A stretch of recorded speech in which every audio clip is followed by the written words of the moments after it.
Is the US removing the Houthis from its terror list? Tim Lender King, who is America's special envoy to Yemen, recently said that his country, the US, quote-unquote, would certainly study removing the Houthis from the list of designated terror organizations. Last we checked, the Houthis had not stopped attacking ships in the Bab el-Mandeb and the Red Sea. So just what happened there?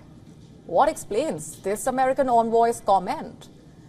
Is it a peace offering or is it an admission of defeat? Let's just go back to the 17th of January 2024. The US State Department put out a press statement that day. Let me just read out what it said. The Department of State today is announcing the designation of Ansar Allah, commonly referred to as the Houthis, as a specially designated global terrorist group. This designation seeks to promote accountability for the group's terrorist activities.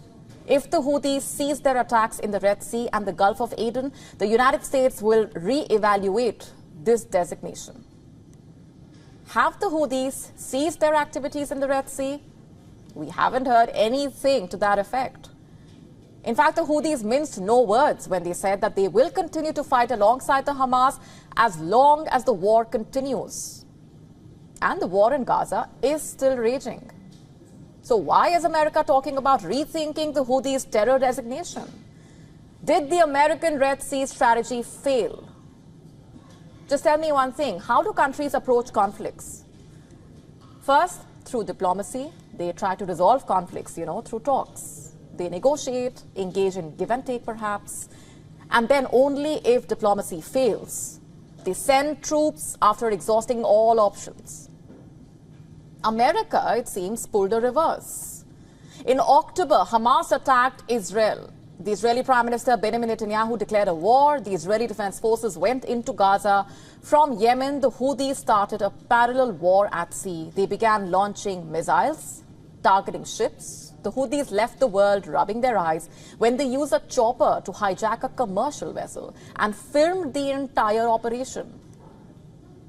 This happened in November 2023.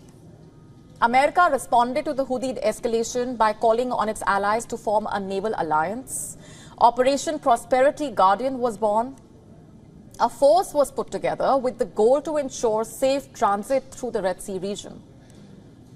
What happened then? This alliance could neither deter Houthi attacks nor limit their impact. The Houthis continued attacking ships, even attacked the American Navy.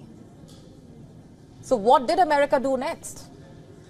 Along with the UK, it struck Houthi targets in Yemen. Multiple strikes were carried out. The US and the UK claimed that they destroyed rockets, launchers, radar, and vast weapon depot. It may to an extent have dented Houthi capabilities, but it definitely did not deter the fighters. The Houthis continued launching ballistic missiles, suicide drones, even remotely controlled suicide boats to target the Western forces. The US then claimed it intercepted a Yemen-bound boat carrying Iran-made weapons. But to what end? The Houthi strikes did not stop. But 2 American commandos involved in that operation mysteriously went missing. The Houthis claim so far they have lost over 30 fighters. But have they lost the war at sea is the question.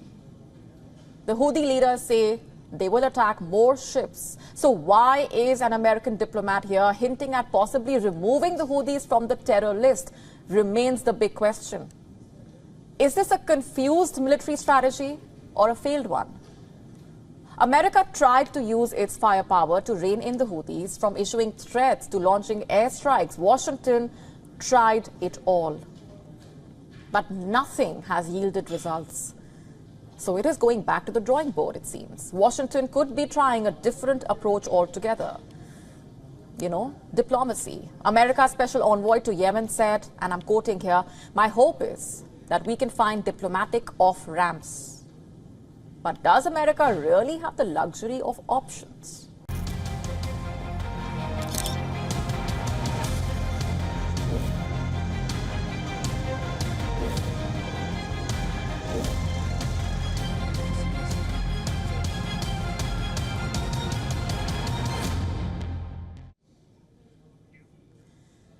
Is China building a secret military base in the Maldives?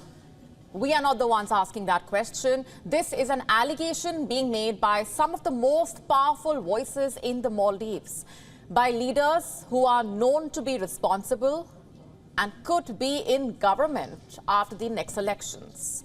We bring you a story which is likely to have major implications for the security and power politics of South Asia and the Indo-Pacific. On the 28th of March, a memorandum of understanding was signed between China and the Maldives. Now, this MOU allowed China's harbor engineering company to carry out a project in the Maldives. What kind of project, you ask? China claims it is developing an agricultural economic zone in the Maldives. And for that, China will first reclaim land, then the agricultural project will start. This is the island where all of this is happening. It is called Uturu Tila Falhu. This island is part of the atoll that is the closest to India. What are the chances China is secretly building an outpost here? And who can guarantee that the Chinese engineers working here are not actually PLA commanders? Can the Maldivian president, Mohammad Moizu, guarantee that is the question. I doubt it. The Maldives' own opposition is skeptical. The chairperson of the MDP, the Maldivian Democratic Party, in fact, has said, and I'm quoting here, China's intentions are not rooted in agriculture. Near the designated area lies the MNDF, Maldives National Defense Force Harbour. They are positioning themselves strategically in front of the MNDF harbour, originating from a distant and powerful nation to undertake military operations, quote unquote. The Chinese company working on the island is called the China Harbour Engineering. It happens to be the same company, in fact, that developed the Hambantota port in Sri Lanka. You know, the port that China eventually used to debt trap Sri Lanka. This Chinese company also allegedly has direct links to the PLA. It regularly carries out military projects. Reports say the China Harbour Engineering functions under a special commission, one that reports directly to the State Council. In fact, Bangladesh has banned this company. You know why?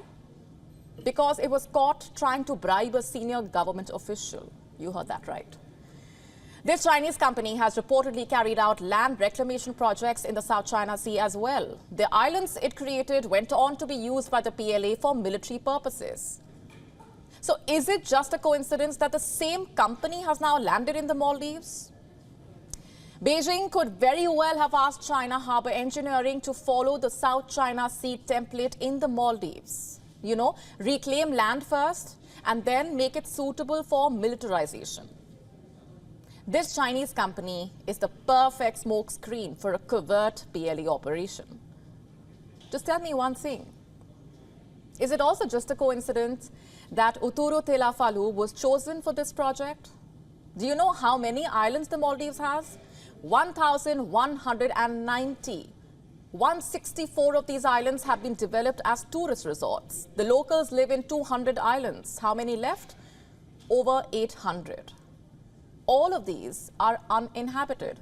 Some of them, in fact, are used for agriculture or other purposes, but most have little to no human activity. So are you telling me that of the remaining 800 uninhabited islands spread over 90,000 square kilometers, China found Uturu Tila Falhu the most suitable for an agricultural economic zone? For starters, there isn't even enough land here. The Chinese are trying to reclaim at least 200 hectares. Why go through all that trouble when you can simply pick another island? This atoll is not even positioned centrally. Transporting agricultural produce from here to, say, the Ado city in the south will be quite a chore. The opposition, in fact, is pointing out that Lamu atoll already has the land for such an agricultural project. What's more, it's also more suitable for agricultural activities. So why didn't China choose Lamu? Because it's not close enough to India. China, you see, does not care about the Maldives' food security or self-sufficiency. It has other priorities like militarization, expansionism, challenging India, and Othuru Tilafalu fits perfectly into China's plan. Just look at how close it is to Minicoy.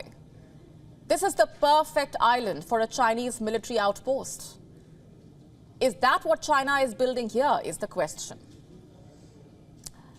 In 2017, China opened its first outpost in the Indian Ocean. It was in Djibouti, the Horn of Africa. In 2022, the Chinese began talks with the Comoros. As I speak, there is Chinese-linked activity in Myanmar's Coco Island. China also has some degree of influence in Kenya's Mombasa port. It has 49% ownership of the Sudan port. It controls Sri Lanka's Hambantota. Of course, Pakistan's Gwadar port. China has also leased Australia's Darwin port. It has a degree of influence in Bangladesh's Chittagong port. Is Othuru Tilafalu next? Also, does Moizu not see this? Is he blinded by greed, or has Moizu been ordered by the Chinese to look the other way? In 2023, India's Defence Minister Rajnath Singh and his then Maldivian counterpart, Maria Didi, had laid the foundation stone for the Coast Guard Ekatha Harbour at Sifavaru, at this same atoll, Othuru Tilafalu. The project was supposed to strengthen the capacity of the Maldivian Coast Guard, enable the Maldives to maintain and repair its naval vessel, make the archipelago more self-sufficient.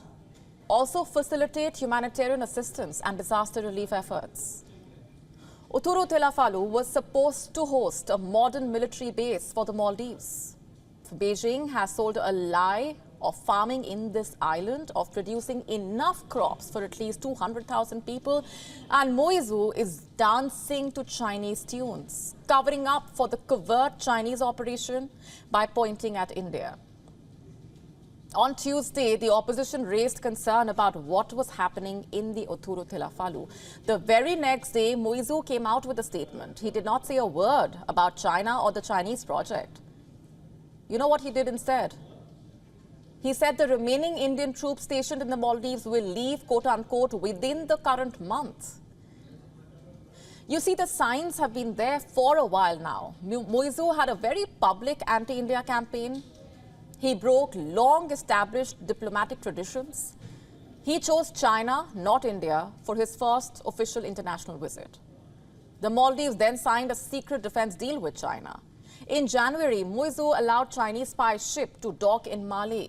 The MDP chairman believes that the spy ship had been mapping underwater terrain over the past few months after entering the Maldivian territorial water.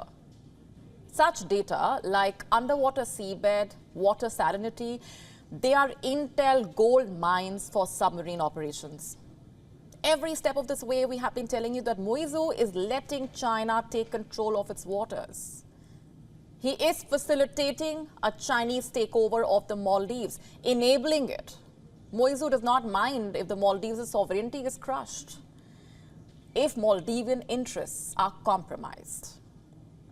His eyes are on the Chinese checkbook, and China's are on India, and India's expanding role in the Indian Ocean. How else do you explain the timing of all of this? A military deal between China and the Maldives is signed days before India commissions INS Jatayu in Minicoy. This Indian naval base is all of 450 kilometers from Mali. Before the month ends, we have reports of suspicious Chinese activity in the Maldives' atoll closest to Minicoy. Everyone can see what's happening. It's crystal clear, much like the waters of the Maldives that the Chinese now rule.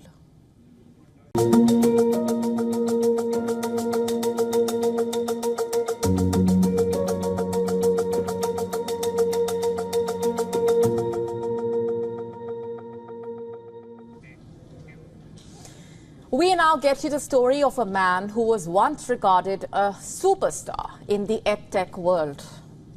But things have drastically changed, and how? I am talking about Baiju Ravindran. It's been a rapid fall after a meteoric rise for him and his edtech startup Baiju's. It was once considered an icon in the Indian edtech space, the poster child of the startup world. In fact, in the year 2022, it reached a valuation of $22 billion. During the pandemic, its popularity skyrocketed. But over the last year, the popularity has plummeted. And as for Baiju Ravindran, someone whose rags to riches story became the talk of the town, now the story of a rapid decline in his net worth is dominating headlines. Let me show you these numbers first. A year ago, Baiju Ravindran's net worth was 17,545 crore rupees. That's $2.1 billion. In fact, he was a part of some lists of the world's richest people. You know what his net worth is now? Zero. That's as per the Forbes Billionaire Index 2024. You know what Forbes has said? Only 4 people from last year's list dropped off this time, including former EdTech star Baiju Ravindran, whose firm Baiju's was enveloped in a multiple crises and its valuation was marked down by BlackRock to $1 billion, a fraction of its peak $22 billion valuation in 2022. The story began in 2011. That's when Baiju Ravindran founded Think and Learn Private Limited. That's the parent company of Baiju's. By now, most of you would have heard of Baiju's. It became a household name over the years, in fact. The services ranging from online tutorials to offline coaching. Ravindran comes from a family of teachers. He was born in the southern Indian state of Kerala. And after completing his schooling at a Malayalam medium school, he pursued a Bachelor of Technology degree from the Government College of Engineering, Kannur. He had a keen interest in teaching. He was a private math tutor before he started his company, and it was quite a glorious start for Baiju's, the learning app, in 2015. The flagship product of the company, it was claimed it witnessed 2 million downloads within 3 months of the rollout. But cut to 2024, the company has been laying off people, salaries have been delayed. It also has been tackling delayed financial results. There have been a series of board member departures. And this is just a sample of the mounting woes. The list of troubles is long, and Baiju Ravindran has been in the middle of a full-blown crisis. Baiju's reported 45.6 billion rupees, that's $573 million in losses after several months of delay in reporting its fiscal 2021 results. It reported a substantial net loss exceeding $1 billion for the fiscal year ending March 2022. His wife, Divya, who helps him run the company, was one of his early students. And there was a time when Baiju's success story was talked about with hope and pride. In fact, it was said that they did not start this as a business, but a passion that ended up becoming a business.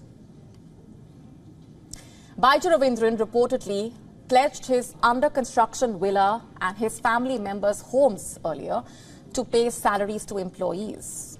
Reports say 2 homes owned by Ravindran's family in Bengaluru and his under-construction villa were offered as collateral to borrow 100 crore rupees. He has gone from leading a $22 billion empire to reaching this point, from being a billionaire hero to cash zero. It's been quite a fall. Where does it even go from here for him and his company?